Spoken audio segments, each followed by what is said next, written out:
Hello everyone, welcome back to my YouTube channel hike English. कैसे हैं आप सब लोग? आई होप आप सब लोग अच्छे होंगे। तो काफ़ी दिनों से वीडियोस मैंने पोस्ट नहीं करी है, फाइनली फिर से मैं रीस्टार्ट कर रहा हूँ। वीडियोस रेगुलरली अब मैं पोस्ट करूँगा। तो आज के इस वीडियो में हम सीखने वाले हैं बहुत ही इंपॉर्टेंट ग्रामर का एक टॉपिक, जो है active voice and passive voice. Right, तो ये video CBSE, ICSE and UP board के बच्चों के लिए बेहद जरूरी है और मैं कोशिश कर रहा हूं कि इसे बहुत ही बेसिक से सीखा जाए। जिन बच्चों को ऑलरेडी आता है तो उनका रिवीजन तो होगा ही, बट वे स्टूडेंट जिनको बेसिक नहीं पता है एक्टिव वॉइस और पैसिव वॉइस का, तो वो इस वीडियो से बेसिक बहुत अच्छे तरीके से समझ पाएंगे। शॉर्ट वीडियोस बनाना या किसी भी टॉपिक को बहुत थोड़ा सा टच करना शायद वो उतना ज्यादा मजेदार नहीं होता है। तो एक डीप अंडरस्टैंडिंग के लिए हमें कंटेंट में भी डीप थोड़ा सा जाना पड़ता है। वीडियोस थोड़ा सा लेंथी हो सकती है, बट आप पेशेंस रखें और इसे आराम से देखें। आई होप आपको सारी चीजें क्लियरली एक बार में ही समझ में आ जाएंगी। Right, okay. तो आज हम सीख रहे हैं active voice and passive voice. पहले वीडियो स्टार्ट करने से पहले हम जान लेते हैं कि एक्टिव क्या होता है और पैसिव क्या होता है। यहां पर मैंने ऑलरेडी लिख रखा है ताकि टाइम ज्यादा न लगे। एक्टिव वॉइस का मतलब होता है the subject actively performs the action of the verb. Right, मतलब यहां पर जो एक्टिव वॉइस होती है वहां पर सब्जेक्ट एक्टिवली किसी वर्ब में एक्शन को परफॉर्म करता है। ठीक है, हिंदी में अगर आप समझें तो यहां पर जो वर्ब होती है, राइट, वो सब्जेक्ट को हेड मान के चलती है या सब्जेक्ट को ही प्राइमरी मानती है। राइट, और यहां पर जो पैसिव है, the subject passively performs the action of the verb, मतलब यहां पर जो सब्जेक्ट होता है वो पैसिवली वर्ब के एक्शन को परफॉर्म करता है। इसका मतलब यहां पर जो वर्ब होती है वो ऑब्जेक्ट को प्राइमरी मान के चलती है। बात समझ गए ना? एक्टिव वॉइस में सब्जेक्ट प्राइमरी मान के चलती है वर्ब, और पैसिव वॉइस में वर्ब किसको प्राइमरी मान के चलती है? ऑब्जेक्ट को प्राइमरी मान के चलती है। तो ओवरऑल हमने ये जान लिया कि एक्टिव वॉइस में सब्जेक्ट की प्रधानता होती है और पैसिव वॉइस में जो कर्म है, जो ऑब्जेक्ट है, उसकी प्रधानता होती है। राइट, इतनी चीजें क्लियर हुई। अब एक सिंपल सा फॉर्मूला है, जनरली ये बहुत ही कॉमन है, जानते हैं सभी लोग। इसमें हम करते क्या है कि जो सेंटेंस का सब्जेक्ट होता है उसको लास्ट में लिख देते हैं और उसके पहले हम बाय लगाते हैं। देखिए यहां पर लिखा हुआ सब्जेक्ट और बाय ऑब्जेक्ट। इसका मतलब ये है कि जो सब्जेक्ट है वो ऑब्जेक्ट के फॉर्म में चला जाएगा लास्ट में, और जो लास्ट का ऑब्जेक्ट होता है वो पैसिव वॉइस के सेंटेंस में सब्जेक्ट बनकर आता है। वर्ब यहां पर कोई भी हो, first form, second form, third form, जब वो पैसिव में चेंज होके आती है तो जो मेन वर्ब होगी आपकी, इतना याद रखें, जो मेन वर्ब होगी वो हमेशा थर्ड फॉर्म में कन्वर्ट हो जाती है। राइट, जो मेन वर्ब्स होती हैं वो हमेशा थर्ड फॉर्म में आ जाएंगी जब आप इसको पैसिव बना रहे होंगे। राइट, तो यहां से हम बिगनिंग करते हैं। अच्छा, हर टेंस में जो पैसिव वर्ब्स होती हैं वो अलग अलग होती हैं। मैं इसका एक चार्ट भी बना दूंगा। हम यहां पर और बेटर समझने के लिए टेंस वाइज पैसिव को अगर सीखे तो ज्यादा बेहतर होगा। वैसे तो एकेडमिक में 8 टेंसेस की ही पैसिव बनाते हैं, लेकिन अगर कॉम्पिटिटिव लेवल की बात करें तो वहां पर और भी थोड़ा सा कुछ टेंसेस बढ़ जाते हैं जहां पर उनकी भी पैसिव बनती है। तो ये वीडियो एकेडमिक पर्पस के लिए है। इसके लिए मैं एक वीडियो और बनाऊंगा जिसमें मैं थोड़ा सा कॉम्पिटिटिव अप्रोच भी रखूंगा, तो वो और सारी चीजें क्लियर हो जाएंगी। फिलहाल हम जो 8 टेंसेस हैं उनकी पैसिव यहां पर सीखने वाले हैं। ओके, तो सबसे पहले हम पैसिव सीखेंगे प्रेजेंट इंडेफिनिट की। प्रेजेंट इंडेफिनिट की पैसिव कैसे बनाते हैं, तो अब हम जान लेते हैं कि किस तरह से प्रेजेंट इंडेफिनिट टेंस की हमें पैसिव बनानी है। आइए बोर्ड में देखते हैं। अब देखिए यहां पर लिखा हुआ है प्रेजेंट इंडेफिनिट टेंस। राइट, और प्रेजेंट इंडेफिनिट की जो एक्टिव वर्ब्स होती हैं उसमें आप देखिएगा कि मेन वर्ब की फर्स्ट फॉर्म SER-ES। राइट, तो ये हमको कहां पर मिलती है? जो प्रेजेंट इंडेफिनिट का अफर्मेटिव सेंटेंस होता है, राइट, उसमें आपको मेन वर्ब की फर्स्ट फॉर्म मिलेगी या तो फिर मेन वर्ब की फर्स्ट फॉर्म में SER-ES लगा हुआ होता है। ऐसा क्यों होता है? क्योंकि जो सब्जेक्ट और वर्ब का एग्रीमेंट होता है उसका एक कॉमन रूल ये होता है कि सिंगुलर सब्जेक्ट के साथ सिंगुलर वर्ब आती है और प्लूरल सब्जेक्ट के साथ प्लूरल वर्ब आती है। लेकिन ऐसा जरूरी नहीं कि हर जगह हो, कुछ एक्सेप्शंस भी होते हैं, बट ये एक कॉमन रूल है। तो ये जो वर्ब है ये आपको प्रेजेंट इंडेफिनिट के अफर्मेटिव सेंटेंस में मिल जाएगी, राइट। और ये जो डू डज हेल्पिंग वर्ब्स होती हैं ये प्रेजेंट इंडेफिनिट के नेगेटिव और इंटरोगेटिव सेंटेंस में आपको ये मिल जाएंगी। और इनके साथ हमेशा जो डू डज होता है उसमें हमेशा इनके साथ मेन वर्ब की फर्स्ट फॉर्म ही आती है, फिर एस या एस नहीं लगाते हैं, इतना याद रखना है। जब हम इन वर्ब्स को पैसिव वॉइस में कन्वर्ट कर रहे होंगे तब आप याद रखिए कि ये वर्ड कन्वर्ट होके इज, एम, आर और जो भी मेन वर्ब की यहाँ पर फॉर्म होगी वो हमेशा थर्ड फॉर्म आ जाएगी, मतलब past participle form of the verb आएगी, राइट। तो ये है प्रेजेंट इंडेफिनिट का एक्टिव वर्ब है और ये पैसिव वर्ब्स हैं, राइट। इतना हमने समझ लिया। अब हर टेंस में 4 तरह के सेंटेंसेस आपको मिल जाएंगे, अफर्मेटिव, नेगेटिव, इंटरोगेटिव यस और नो टाइप और इंटरोगेटिव WH टाइप, ठीक है। तो सबसे पहले हमने यहाँ पर अफर्मेटिव सेंटेंस लिया हुआ है, मैंने यहाँ पर लिखा हुआ है एक्टिव वॉइस स्ट्रक्चर और फिर उसके बाद उसका पैसिव वॉइस स्ट्रक्चर क्या होगा। ये दोनों चीजें इसलिए जरूरी हैं कि सपोज अगर आप एक्टिव वॉइस से पैसिव वॉइस कर रहे हैं तब भी आप स्ट्रक्चर देखेंगे, आपको हेल्प मिलेगी, और अगर आप पैसिव वॉइस से एक्टिव वॉइस कर रहे हैं तब भी आपको स्ट्रक्चरल जो चेंज होता है उसमें काफी हेल्प मिलेगी और आपको समझ में भी आएगा, राइट। तो अभी हमने यहाँ पर प्रेजेंट इंडेफिनिट के अफर्मेटिव सेंटेंस से कुछ यहाँ पर हमने लिए हुए हैं सेंटेंस, जैसे ही रीड्स अ बुक, बहुत ही छोटा सा और सिंपल सा सेंटेंस है, बट हम केवल प्रोसेस को, रूल्स के स्ट्रक्चर को यहाँ पर हम समझ रहे हैं। एक और मैंने सेंटेंस लिया हुआ है, she कुक्स, right, she कुक्स the food, ये एक्टिव वॉइस है। अब हम इनको पैसिव वॉइस में चेंज करेंगे, ठीक है ना। अब पैसिव वॉइस में चेंज करने के लिए एक चीज और जरूरी है कि सबसे पहले हमें सब्जेक्ट, वर्ब और ऑब्जेक्ट को आइडेंटिफाई करना बहुत ही जरूरी होता है। तो हमने यहाँ पर देखा कि यहाँ सब्जेक्ट क्या है, ही, और इसकी वर्ब है रीड्स अ बुक, ये क्या है, ऑब्जेक्ट है। तो ये सब्जेक्ट है, ये ऑब्जेक्ट है, ये सब्जेक्ट है और ये वर्ब है और ये क्या है, ये ऑब्जेक्ट है, ठीक है। इतना हमने याद देख लिया। इसी तरीके से इसमें जो शी है वो सब्जेक्ट है, कुक्स क्या है, वर्ब है और द फूड ऑब्जेक्ट है, इतना हमने जान लिया। अब हमें ये भी आइडेंटिफाई करना है कि ये जो गिवन सेंटेंस है ये किस टेंस का है। तो आप देखिए कि यहाँ पर सब्जेक्ट के साथ मेन वर्ब में एस या एस लगा हुआ है, एस लगा हुआ है, इसका मतलब ये प्रेजेंट इंडेफिनिट की एक्टिव वर्ब्स में है ना, ये स्ट्रक्चर मैच कर रहा है, ठीक। तो ये प्रेजेंट इंडेफिनिट है और प्रेजेंट इंडेफिनिट की जो पैसिव वर्ब होती हैं वो होती हैं is, am, are plus third form of the main verb, right. अभी हमने इससे पहले एक क्रॉस वे में एक चीज सीखी है कि ऑब्जेक्ट को जब हम पैसिव बनाते हैं तो सब्जेक्ट को लास्ट में बाई प्लस ऑब्जेक्ट फॉर्म में, और जो ऑब्जेक्ट होता है उसको सेंटेंस में सबसे पहले सब्जेक्ट फॉर्म में लाते हैं, ठीक है ना।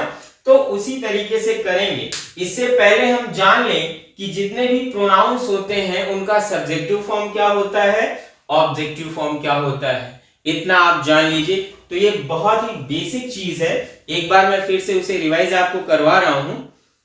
जैसे ही है, ही का ऑब्जेक्ट होता है हिम, शी का ऑब्जेक्ट होता है हर, यू का ऑब्जेक्ट होता है यू, वी का ऑब्जेक्ट होता है अस और दे का ऑब्जेक्ट होता है देम, इट का ऑब्जेक्ट होता है इट, राइट। तो ये सारे सब्जेक्टिव और ऑब्जेक्टिव फॉर्म्स हैं। मैं अभी इसके बाद आपको सब्जेक्टिव और ऑब्जेक्टिव फॉर्म भी लिख के दे दूंगा यहाँ पर, तो आप उसको रिवाइज कर सकते हैं। अब हम क्या करेंगे, जनरली ये हम ऑब्जेक्ट उठाएंगे और इसे हम सेंटेंस के पहले यहां पर लिख देंगे कि हुआ अ बुक। अब हम इसे देखेंगे कि अब जो है ये अ बुक, ये पैसिव वॉइस का सब्जेक्ट बन गया, राइट। अब इसे देखेंगे कि ये सिंगुलर है या प्लूरल है। तो हमने देखा अ बुक सिंगुलर है, तो सिंगुलर के साथ सिंगुलर वर्ब इज आ गई, अ बुक इज, राइट। अब स्ट्रक्चर के अकॉर्डिंग चलेंगे, देखिए ऑब्जेक्ट जो था ये इधर आ गया, सब्जेक्ट फॉर्म में आ गया यहाँ पर। अब क्योंकि ऑब्जेक्ट सिंगुलर है तो हमने इज लगा दिया, ये वर्ब्स खत्म। अब मेन वर्ब की थर्ड फॉर्म आनी है, तो रीड है, रीड की थर्ड फॉर्म क्या होती है? रेड। स्पेलिंग वही होती है बट प्रोनाउंसिएशन थोड़ा सा चेंज हो जाता है। रेड हो गया, अ बुक इज रेड। अब क्या है आगे? ETC, ETC वर्ड कुछ है नहीं, अदर वर्ड्स कुछ है नहीं। अब हमें क्या लिखना है?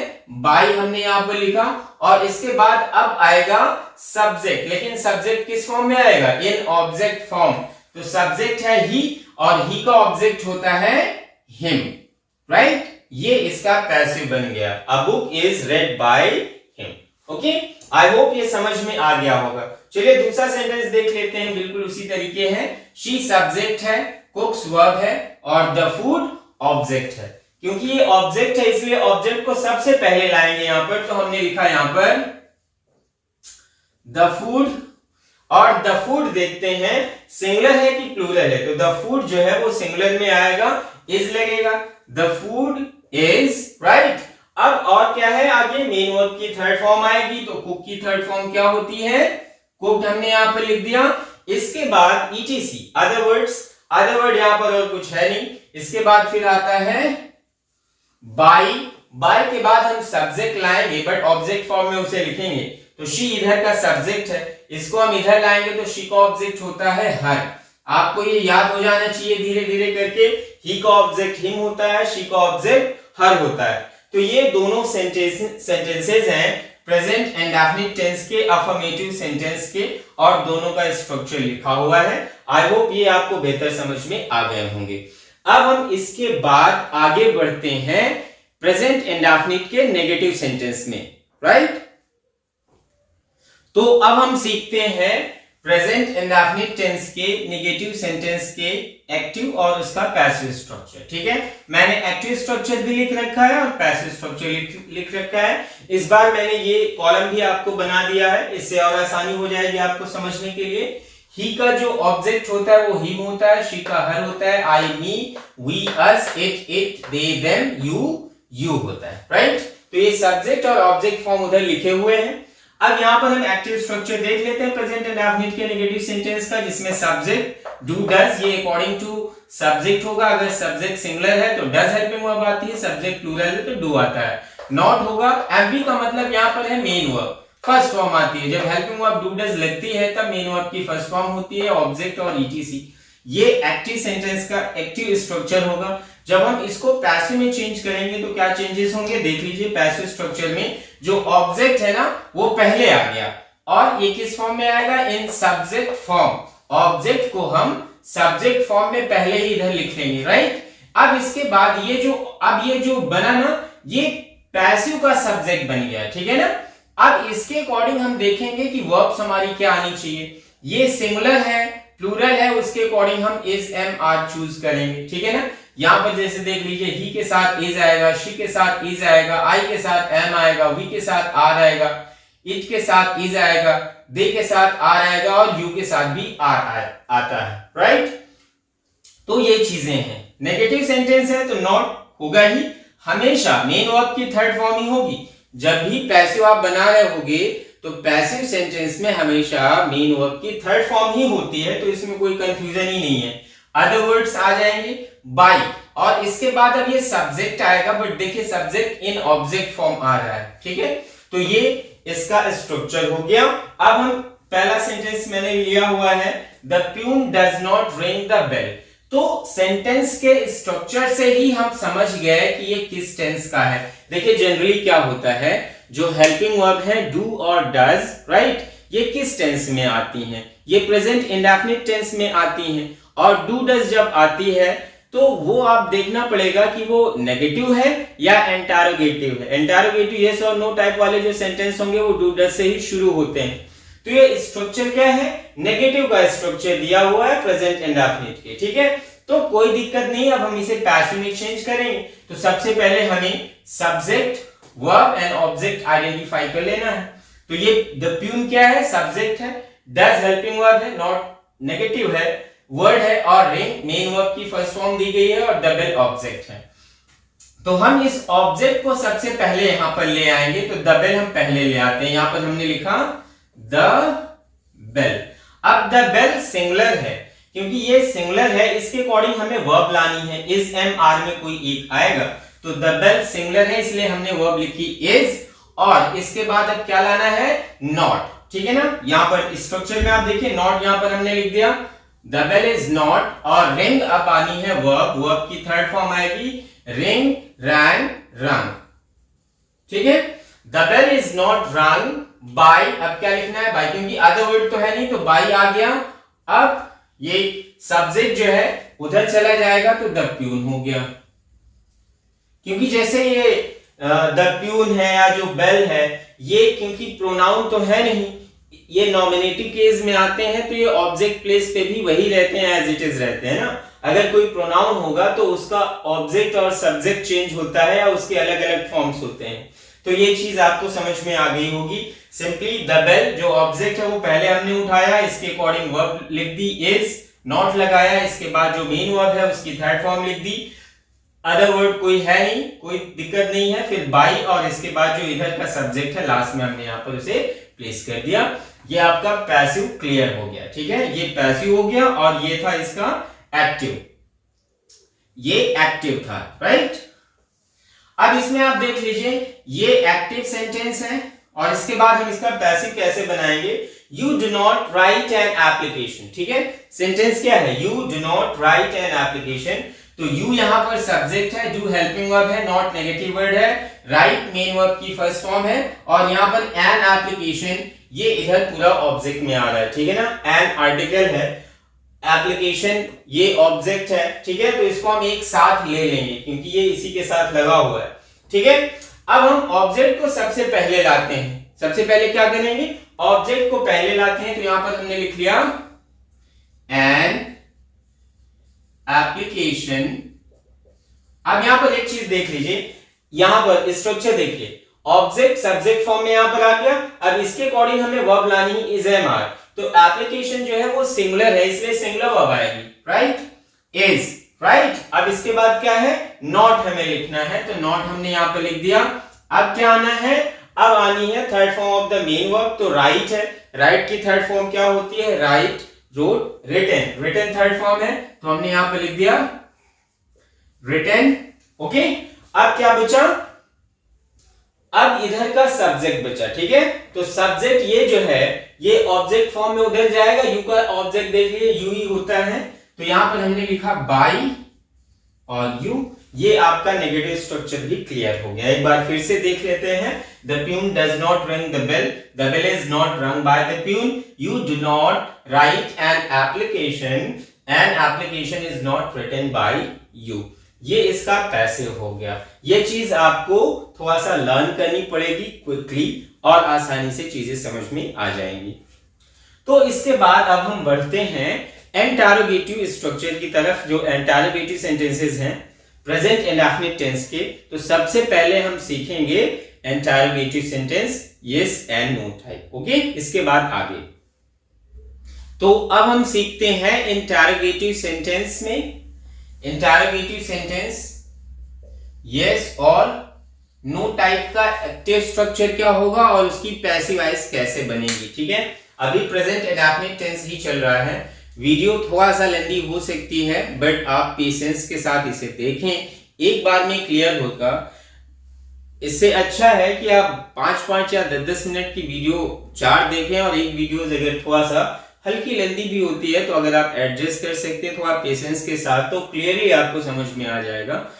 बहुत ज्यादा ऐसा कोई डिफिकल्ट टॉपिक नहीं है, यूजुअली ये ज्यादातर बहुत ही कॉमन टॉपिक्स में आता है, ज्यादातर बच्चों को आता है, बट थोड़े थोड़े डाउट्स होते हैं, तो हम और उसको डीपर अंडरस्टैंडिंग के लिए और अच्छे से ही पढ़ते हैं। ठीक है, यस और नो टाइप का मतलब होता है ऐसे सेंटेंसेस जो हेल्पिंग वर्ब से शुरू होते हैं। ओके, अब यहां पर देखिए इंटरोगेटिव स्ट्रक्चर जो है उसका एक्टिव स्ट्रक्चर क्या होगा, do does subject not if used. मैंने नॉट इफ यूज्ड इसलिए लिख दिया है क्योंकि ये इंटरोगेटिव सेंटेंस, इसमें नॉट हो सकता है और नहीं भी हो सकता है, तो अगर है तो ठीक है, नहीं है तो कोई बात नहीं, इसलिए इफ यूज्ड लिखा हुआ है।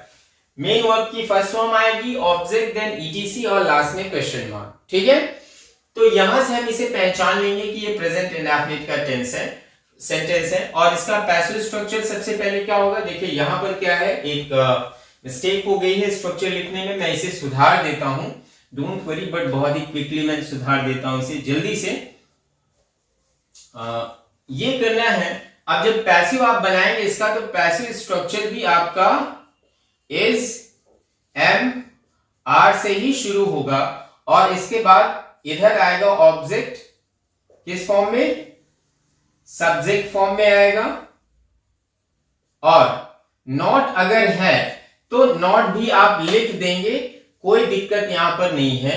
नॉट ऐसे लिखें, नॉट इफ यूज्ड, और यहां पर मेन वर्ब की थर्ड फॉर्म, हमेशा मेन वर्ब की कौन सी फॉर्म आएगी, मेन वर्ब की थर्ड फॉर्म ही आपको लिखनी है। तो ये स्ट्रक्चर अब इसका सही हो गया है। Is am are object in subject form, not if used, third form of the main verb etcetera words by subject in object form and question mark. ये पैसिव स्ट्रक्चर इसका बन गया।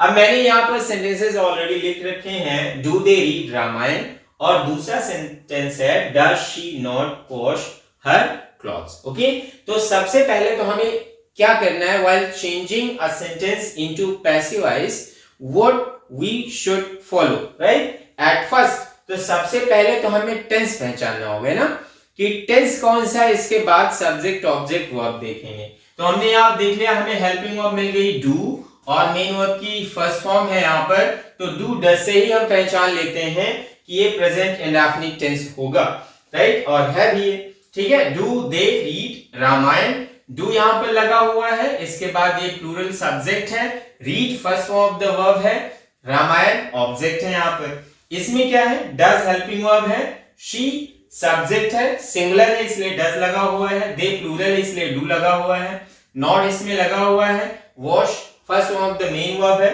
हर क्लॉथ्स ये ऑब्जेक्ट है, ठीक है। हर यहां पर सेपरेटली कोई ऑब्जेक्ट नहीं है, शी का ऑब्जेक्ट होता है हर, और हर एक पॉसेसिव फॉर्म भी होता है, तो ये क्लॉथ्स के साथ लगा हुआ है, ठीक है। तो ये पॉसेसिव फॉर्म है इसलिए इसमें डिस्टर्ब नहीं होना है। जब ये इंडिविजुअल हर केवल आए तब ये ऑब्जेक्ट माना जाएगा सेपरेटली, अदरवाइज ये जिसके साथ आ रहा है उसी के साथ कंबाइन होकर इसे ले लिया जाता है। अब क्या करना है, हमें फिर से वही चीजें हमें करनी है, स्ट्रक्चर को हमें फॉलो करना है। रामायण ऑब्जेक्ट है तो हम इसे पहले लाएंगे, इसे पहले लाएं, इससे पहले हमें इसके लिए वर्ब डिसाइड करनी पड़ेगी। रामायण है सिंगुलर, राइट, तो इसलिए हमें सबसे पहले क्या लिखना पड़ेगा, इज, और इसके बाद अब हम रामायण को इधर लिख देंगे, is Ramayana, okay, is Ramayana. अब ये हो गया structure. Not if used, not है क्या यहां पर, नहीं है, नहीं लिखना है। अब क्या करना है, third form of the main verb लिखना है, तो थर्ड फॉर्म क्या है, रीड फर्स्ट फॉर्म है और रीड की थर्ड फॉर्म हो जाएगी रेड। स्पेलिंग वही रहती है, प्रोनाउंसिएशन में चेंज होता है। अब इसके बाद क्या लाना है, एटसेट्रा वर्ड्स, अदर वर्ड्स जो नहीं है, इसके बाद अब हमें लिख देना है बाय। टोटल हमें स्ट्रक्चर को फॉलो करना है। इसके बाद फिर आएगा क्या, सब्जेक्ट, और वो भी किस फॉर्म में, ऑब्जेक्ट फॉर्म में। तो अभी हमने देखा है सब्जेक्ट और उसके ऑब्जेक्ट फॉर्म। दे का जो ऑब्जेक्ट होता है वो होता है देम, यहां पर आपने क्वेश्चन मार्क लगा दिया। फाइनली पैसिव कंप्लीट हो गया। Now coming to another sentence, does she not wash her clothes, तो हर क्लॉथ्स ऑब्जेक्ट है, और यहां पर डज हेल्पिंग वर्ब है, प्रेजेंट इंडेफिनिट टेंस की सेंटेंस आपका डज से शुरू हो रहा है, हेल्पिंग वर्ब से शुरू हो रहा है, ठीक है। इसका मतलब जो पैसिव होगा वो भी हेल्पिंग वर्ब से ही शुरू होगा। अब यहां पर स्ट्रक्चर हमने लिख रखा है, हर क्लॉथ्स, राइट, ये एस है, हर क्लॉथ्स जब इधर लाएंगे तो हम इससे पहले इसके लिए वर्ब लिखेंगे ना। देख लीजिए, सबसे पहले हमें इज एम आर लिखना है, then object in subject form आएगा। तो भैया ऑब्जेक्ट लाने से पहले ही हमें वर्ब्स डिसाइड कर लेनी है। तो ऑब्जेक्ट है हमारा हर क्लॉथ्स, और हर क्लॉथ्स प्लूरल है, इसलिए जो हेल्पिंग वर्ब होगी पैसिव में वो होगी आर, हर क्लॉथ्स, राइट। यहां तक हमने कर लिया। अब दिया है नॉट इफ यूज्ड, तो यहां पर नॉट दिया हुआ है इसलिए यहां पर आप नॉट लिख दें। इसके बाद अब क्या आया है, third form of the main verb जो हमेशा पैसिव में आपको यूज करना है। तो वॉश है, वॉश की थर्ड फॉर्म क्या होगी? Washed, right. तो यहां पर हमने लिख दिया वॉश्ड। इसके बाद अब क्या करना है? बाई, ईटीसी, ईटीसी और कुछ है नहीं, यहां पर अदर वर्ड नहीं है। अब हमें लाना है बाई, और बाई के बाद सब्जेक्ट का कौन सा फॉर्म लाना है? Object form. तो यहां पर सब्जेक्ट है शी, सब्जेक्ट क्या है आपका? शी, और शी का ऑब्जेक्ट क्या होता है? हर। तो यहां पर हमने लिख दिया हर, क्वेश्चन मार्क लगाया, पैसिव आपका कंप्लीट हो गया। एक बार फिर से आप देख लें इसका स्ट्रक्चर। एक्टिव स्ट्रक्चर क्या होगा, पैसिव स्ट्रक्चर क्या होगा, और इसके बाद एग्जाम्पल के थ्रू इसको और भी अच्छे से आप समझ लें। ठीक है, तो ये रहा इंटरोगेटिव सेंटेंस यस और नो टाइप का एक्टिव स्ट्रक्चर, पैसिव स्ट्रक्चर और उसके एग्जाम्पल। आपको ये क्लियर समझ में आ रहा होगा, आई होप सो। अब इसके बाद हम नेक्स्ट सेंटेंस में पहुंचते हैं। जो प्रेजेंट इंडेफिनिट का अगला सेंटेंस है वो है इंटरोगेटिव WH टाइप सेंटेंस। ठीक है, तो आप इसे नोट भी कर सकते हैं। नोट करने के लिए आप वीडियो पॉज कर लें और नोट कर लें, राइट। अब हम अगले सेंटेंस में बढ़ते हैं। अब आइए सीखते हैं हम इंटरोगेटिव यस और नो टाइप, जो कि प्रेजेंट इंडेफिनिट में चल रहा है। इंटरोगेटिव यस और नो टाइप हमने सीख लिया है। अब हम सीखने जा रहे हैं interrogative sentence WH type except who और विच। मैंने यहाँ पर ये चीज स्पेशली यहाँ पर लिख दी है, तो इसका मतलब ये है कि हु या विच को छोड़ करके जितने भी इंटरोगेटिव वर्ड होते हैं उनका जो पैसिव स्ट्रक्चर होगा वो इस तरह से होगा। थोड़ा विच या हु या विच जो होते हैं वो थोड़ा सा सेपरेट रूल उनका होता है, तो मैं इसके बाद उनको स्पेशली बता दूंगा।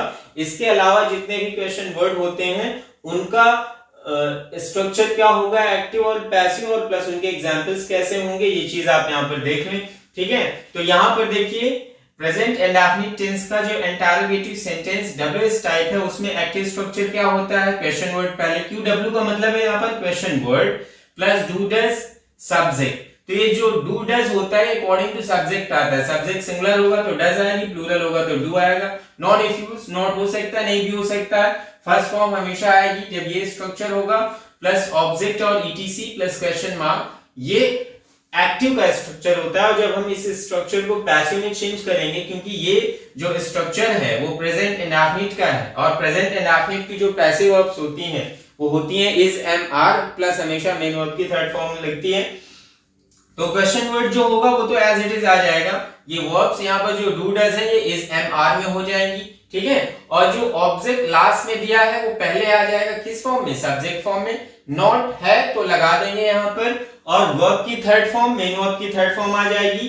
अदर वर्ड, फिर बाई, और जो पहले स्टार्टिंग का सब्जेक्ट है ये आ जाएगा यहाँ पर ऑब्जेक्ट फॉर्म में, और क्वेश्चन मार्क लगा देंगे। क्लियर?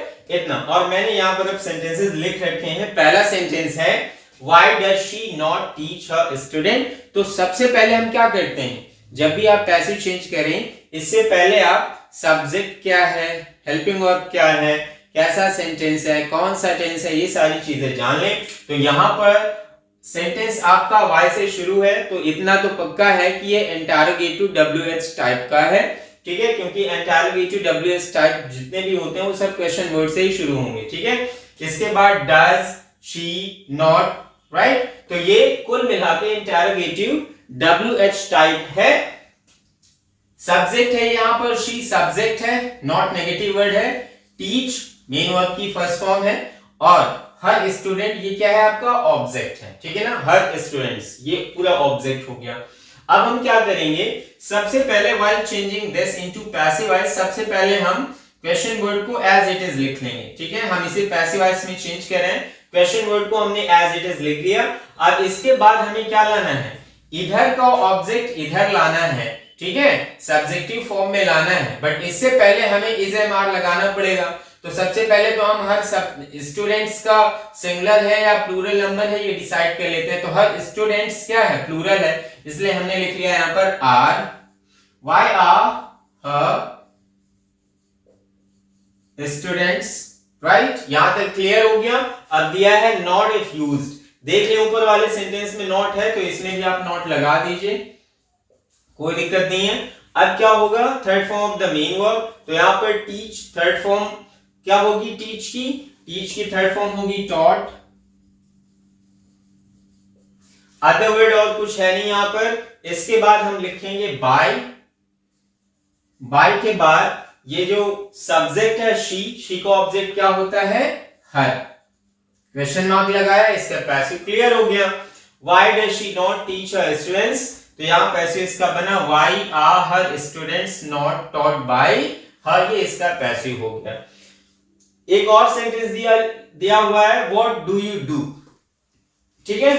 तो ये क्वेश्चन वर्ड है, डू यहां पर हेल्पिंग वर्ब है, फिर ये सब्जेक्ट है आपका और ये वर्ब है, ठीक है। इसमें एक चीज देख लीजिए, इसमें ऑब्जेक्ट नहीं दिया हुआ है कोई, ठीक है ना, क्योंकि व्हाट डू यू डू एक तरह से व्हाट ही यहां पर ऑब्जेक्ट का काम कर रहा है, आप क्या करते हैं, ठीक है। तो जो आप करते हैं वही ऑब्जेक्ट है, ठीक। तो हम सबसे पहले यहां पर व्हाट लिखेंगे, क्वेश्चन वर्ड लिखेंगे व्हाट इज डन बाय, और यू क्योंकि सब्जेक्ट है तो उसका ऑब्जेक्टिव फॉर्म भी यू ही होता है, क्वेश्चन मार्क।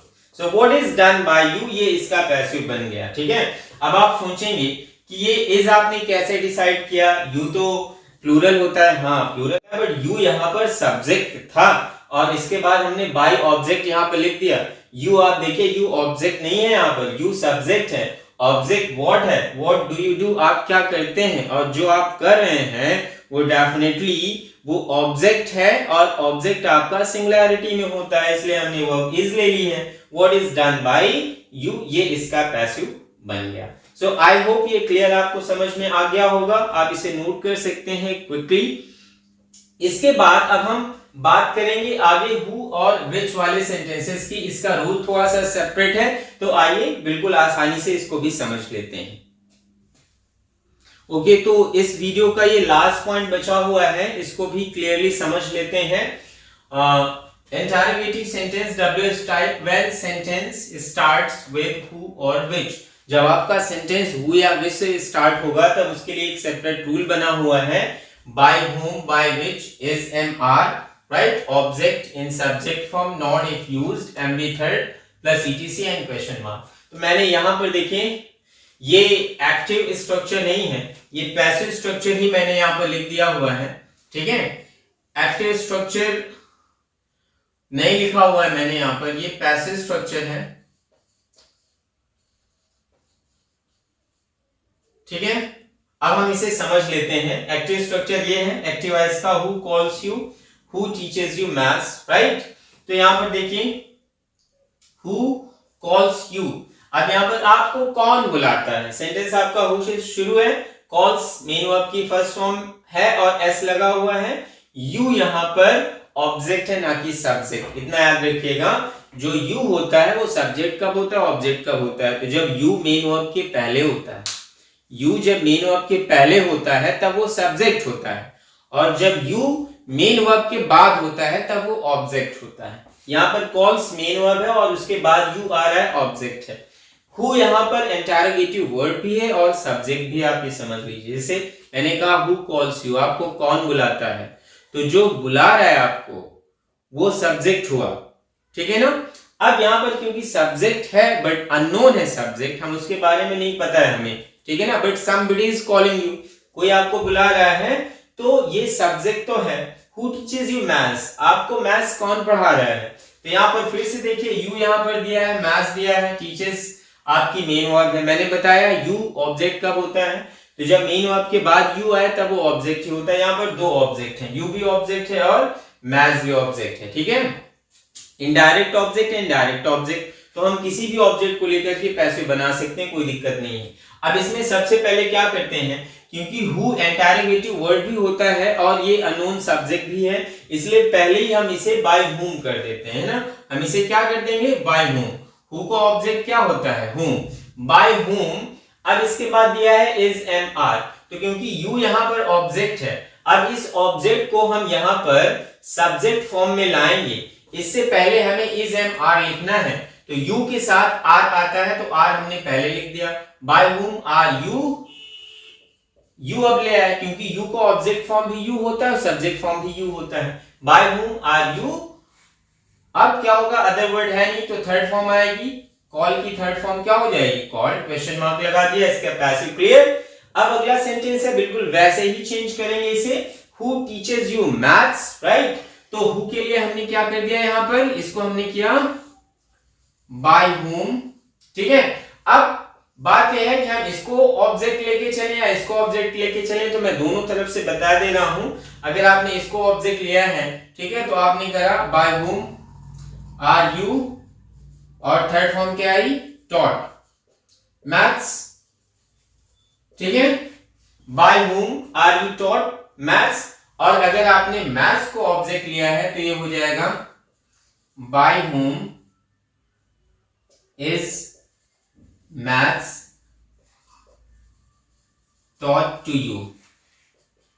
जब कोई लिविंग ऑब्जेक्ट क्लास में जाएगा तो उसके पहले टू लग जाता है, ये रूल है, ठीक है। तो इस तरह से ये पैसिव क्लियर हो गया। Who calls you, by whom are you called, who teaches you maths, by whom are you taught maths, या by whom is maths taught to you. ये इसका पैसिव हो गया, स्ट्रक्चर हो गया, ठीक है। आई होप ये सारी चीजें आपको क्लियरली समझ में आ गई होंगी, ठीक है। जो चीजें नहीं भी समझ में आई हैं, अगर कहीं ऐसी कुछ मिसअंडरस्टैंडिंग है तो आप उसे कमेंट करके मुझे बता सकते हैं। और प्लीज इस वीडियो को लाइक करें, शेयर करें और चैनल को सब्सक्राइब करें ताकि थोड़ा सा सपोर्ट मिले, क्योंकि यहाँ पर बोर्ड में लिखना होता है और थोड़ा इससे टाइम ज़्यादा लगता है। सो ऑब्वियसली जो है वीडियोस थोड़ा लेंदी हो जाते हैं, और मुझे मालूम है आजकल बच्चे जो है बहुत ज़्यादा लेंदी वीडियोस देखना पसंद नहीं करते हैं, उन्हें बस क्विक चीज़ें चाहिए, जल्दी से हो जाए। तो थोड़ा पेशेंस रखें, आप लोग सपोर्ट करें, डिजिटल बोर्ड आ जाएगा, थोड़ा और स्पीड में चीज़ें कंटेंट बना लिया करूंगा, मैं पीपीटी वगैरह प्रिपेयर कर लूंगा। तो ये सारी चीजें जितना ये लंबी बन जाता है, ये सब शॉर्ट में ही अरेंज हो जाएगा, इतना ज्यादा टाइम नहीं लगेगा, ठीक है। तो प्लीज वीडियो को लाइक करें और शेयर करें, चैनल को प्लीज सब्सक्राइब करें। आपका सपोर्ट बहुत जरूरी है मेरे लिए, और प्लीज कमेंट जरूर करें आपको कैसी लग रही है वीडियोस, समझ में आ रहा है या नहीं आ रहा है। और अगर कोई ऐसी चीज है जहां पर इम्प्रूवमेंट आपको समझ में आ रहा हो तो आप मुझे जरूर सजेस्ट करें, मैं इम्प्रूव करूंगा उसे, right. Thank you for watching my videos.